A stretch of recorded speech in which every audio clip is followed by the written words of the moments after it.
존경하는 김영주 전원위원장님, 그리고 선배 동료 의원 여러분, 국민의힘 유일의 호남 지역구 의원인 전북 남원 임실 순창 출신 이용호 의원입니다.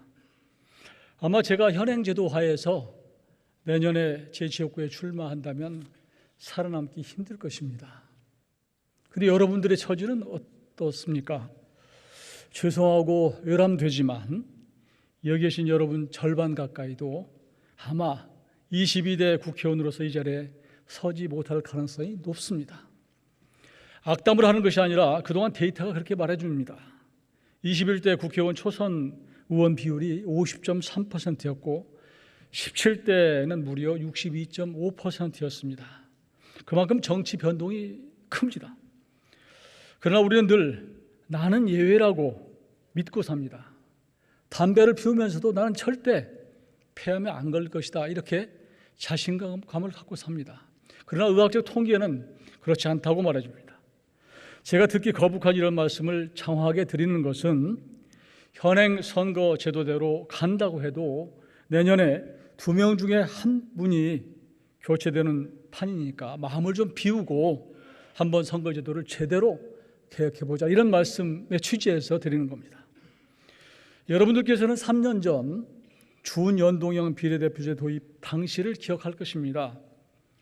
몇몇 군소정당 대표들이 이 로텐도 홀에서 목숨을 건 10여일간의 단식 투쟁을 벌여서 패스트 트랙으로, 그게 최선의 방안인 것처럼 해서 현행제도를 관철을 했습니다.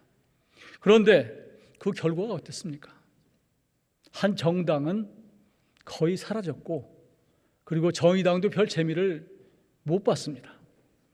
그러니까 더 이상 이 선거제도 개혁을 당리당략 차원에서 정파적으로 접근하지 말자는 뜻입니다.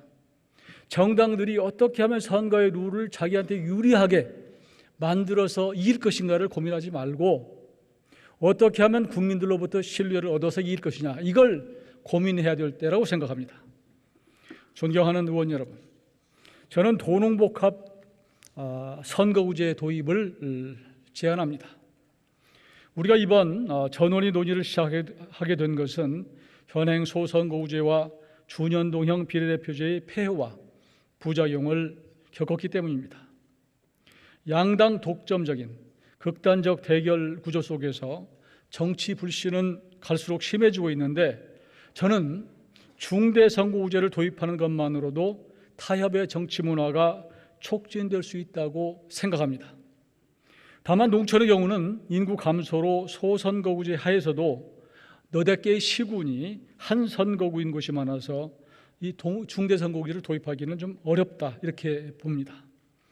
그래서 인구 50만 이상 도시는 중대 선거구제를 채택하고 농어촌은 소선거구제를 유지하는 도농복합 선거구제를 도입해 볼 만하다고 저는 제안합니다. 도농복합 선거구제를 도입하면서 제도를 조금 보완하면 농어촌 지역 대표성 감소 문제도 해결할 수 있을 것입니다. 표에서 보시는 바와 같이 17대와 21대 국회의 인구 50만 이상의 도시 국회의원 수를 비교해 봤더니 도시지역 국회의원 수는 6% 늘고 농어촌은 6% 줄었습니다. 50만 이상의 대도시 인구는 계속 증가한 반면 농어촌은 지방 소멸을 걱정해야 하는 지경에 이르렀기 때문입니다. 그런데 선거구당 인구 평균 인구수는 50만 이상 대도시가 20만 6,152명이고 농어촌은 19만 7,605명으로 별 차이가 없습니다.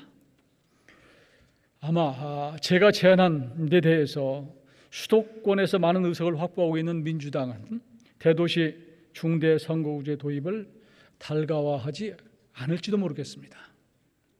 또 집권 여당인 국민의힘은 중대 선거구제의 도입이 다당제로 이어져서 국정을 이끌어가는데 어려움을 가중시킬 것이라고 우려할 수도 있습니다.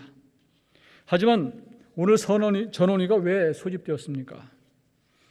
대결적 양당 독점 구조를 완화해서 정치 신뢰를 회복하고 협치와 타협의 정치 문화를 만들어 보자는 것 아니겠습니까? 중대 선거구제가 도입된다면 진보 성향의 소수당뿐만 아니라 보수 성향의 소수 정당, 또 중도 실용적인 정당 등 이념적 스펙트럼이 다양한 정당이 출현할 것입니다. 이런 다당제는 양극단의 정치를 완화시키고 타협의 정치 문화를 만들어낼 것입니다. 또 대도시에 중대선거구제가 도입돼 선거구가 좀 넓어지면 현행 소선거구제보다 지역구민들의 이념적 성향이 좀 희석되고 또 지역구민들의 성향, 또 인구 분포, 이거 하나만을 믿고 큰 소리치는 양극단의 팬덤 정치인도 줄어들지 않을까 싶습니다. 존경하는 의원님 여러분, 우리 정치의 오랜 숙제이자 망국적인 지역 정당 구도를 타파해야 우리 정치가 발전합니다. 권역별 비례대표제를 도입하되 헌재가 인정하는 인구 편차 2대1의 범위 내에서 농어촌 지역에 가중치를 둬야 합니다. 각 권역에서 각 정당이 득표한 비율에 따라 의석을 배분하는 권역별 비례대표를 도입하되 우리는 상원제도가 없으므로 지방의 비례대표를 좀 더 배정해야 합니다. 또 심각한 영호남 지역구도를 타파하기 위해 지역구와 비례대표의 중복 입후보하는 것을 허용해 능력 있는 사람들이 과감하게 험지에 출마할 수 있는 길을 터줘야 합니다. 각 당의 비례대표 선발 제도도 개선되어야 합니다. 제 정당의 비례대표 선발 기준과 원칙, 과정이 투명하지 않다는 국민적 비판이 적지 않습니다. 또 비례대표 의원들이 국회에 들어와 비례대표의 당초 취지와 전문성을 살려 의정활동을 했느냐, 또 할 수 있는 제도적 여건이 만들어져 있느냐 하는 것도 살펴봐야 합니다. 존경하는 선후배 동료 의원 여러분, 우리 21대 국회는 그동안 많은 비판을 받았지만 대한민국 정치를 바꾼 역사적 국회였다는 평가를 받아야 하지 않겠습니까? 이를 위해 본 의원이 제안한 발언 시간이 초과되어 마이크가 꺼진 상태입니다.